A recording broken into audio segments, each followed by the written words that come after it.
Hello everyone and welcome back to my channel. Today I have a project where I will be repurposing some scrap pieces of embossed background papers. These are from a previous projects where I was trying to use inks on my embossing folders, but I was not very happy with the panels that I created and ended up using just a few of them. Here I have leftovers. Let's make use of these scraps to create something really beautiful.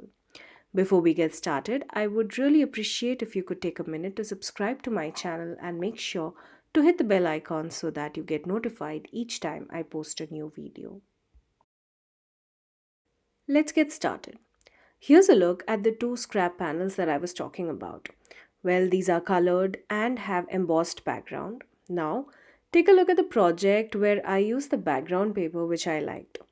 I will leave a link down in the description box below where I have created cards using this embossed background. Well, in my previous project, I was planning on creating 4 cards, but I was not happy with the results of all the 4 panels, so I ended up creating just 2 of them, and I had 2 leftovers, which I was almost planning to toss out. But that's when I realized if we can use scrap pieces of cardstock to create a beautiful background, then why not use these scrap pieces of colored embossed panel? So here we are. Let's start with this yellow panel. The reason I was not happy with this panel is because when I ran this through my die cutting machine, I did not apply enough pressure. The floral pattern did not properly get embossed onto this panel. The subtle yellow color definitely looks fantastic, but the embossing turned out more flat than a textured look on the upper right hand corner of this panel. So I decided to cut the panel at an angle, chop it off most of the undesired part of this embossed panel. I wanted to pop up the light yellow against a darker background for which I have this gorgeous navy blue cardstock. Before sticking the embossed panel, I wanted to create a simple transition between the textured embossed panel and the navy blue panel. For that, I will be using a thin strip of gold cardstock. Well, again, this is a scrap piece of gold cardstock. Next, I drew a fine line on the navy blue panel. This is to see where I will be stamping my sentiment. Well, you could just place both of these panels into the stamping tool before aligning your sentiment, but well, I found this works easier for me. I have this huge thanks sentiment from the Vintage Garden stamp set by Simon Says Stamp. I stamped it using Versamark ink and then used gold embossing powder. You will notice that there is a powdery residue on the navy blue panel. That's from the anti-static powder tool. Don't worry, we can just wipe it off after we are done with the heat embossing. Make sure to give at least 5 to 10 seconds after your powder is completely melted before you wipe away any of that white powdery residue. I love the font on this thanks sentiment. This is definitely one of the most versatile stamp sets I have used in so many of my projects. Well, once I was done stamping, I erased off the pencil line with an eraser, and you could also use the eraser to wipe off the anti-static powder tool.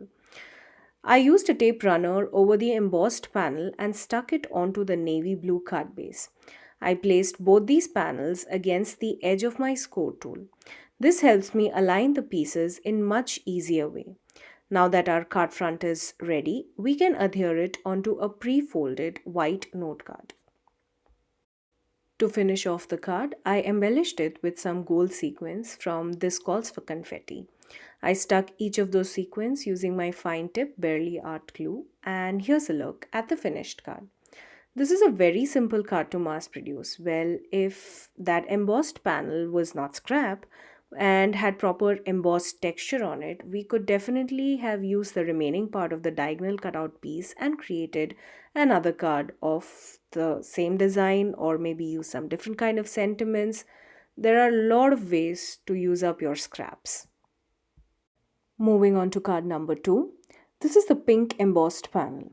Well, the mistake I made here was that I used the ink on the deboss side of my embossing folder and was not quite happy with the result.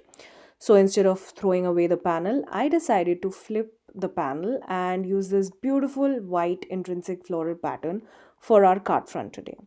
Well, one basic thing you could do is just simply use this white embossed panel, add a sentiment strip or a die cut sentiment and call your card done. But I chose to add some color to this panel. I will be using my brush tip alcohol markers to add color to this panel. I chose shades of pinks, reds, and oranges for all of those flowers, and greens for my leaves.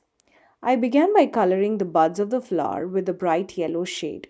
I also have some blue dots all over the embossed panel. Well, I will not be coloring all of these flowers. Coloring these tiny little flowers was time consuming but definitely therapeutic. I was not worried about any pattern or color combination. This card was more about enjoying the process of coloring, and I must say, I was completely satisfied with my end result. Well, if coloring is something that you really enjoy, then I would definitely recommend this technique of using up your embossing folders and coloring them, coloring the intrinsic floral patterns or any other pattern using your alcohol markers, pencil colors, watercolors, or any of the colors that you have or you like using. I love how this turned out.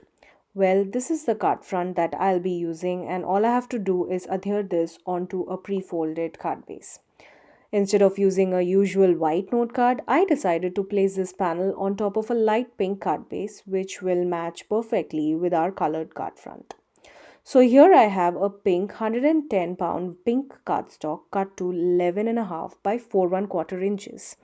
I will score this sheet at 5 1/4 inches to create a top folding note card. Then, using my tape runner, I glued down the colored embossed panel onto the card base. Notice that my embossed panel is slightly smaller than an A2 size card base. It's cut to 5 by 4 1/4 inches, which leaves a slight margin all around four edges of the panel. Next, for our sentiment, I have this beautiful sentiment strip mounted on a piece of gold cardstock. It's the same scrap piece of cardstock that I used for our previous yellow and navy blue card. I stamped a beautiful sentiment that reads, "May your day be as beautiful as a field of wildflowers." This is from the Sunflower Garden stamp set by Simon Says Stamp. I felt this was perfect sentiment for this beautiful floral card front. I embellished the sentiment strip using some gold confetti sequins, and we can call this card done.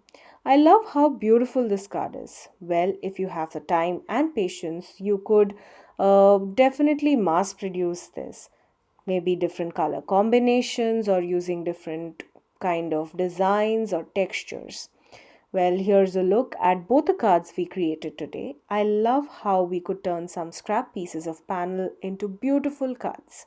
I had so much fun creating these cards, and I hope you had fun watching it too and got inspired. All the supplies can be found linked in the description box below. I would love for you to become a subscriber to my channel, and if you do subscribe or are already a subscriber, please make sure to hit the bell icon so that you don't miss the next time I post. Hit the like button and let me know in the comments down below if you have any ideas or suggestions. Also, if you'd like to share your creations, please tag me on my Instagram at rp_shutterbug. There's a link to that in the description box below. Thank you again for joining me today. Until next time, stay safe.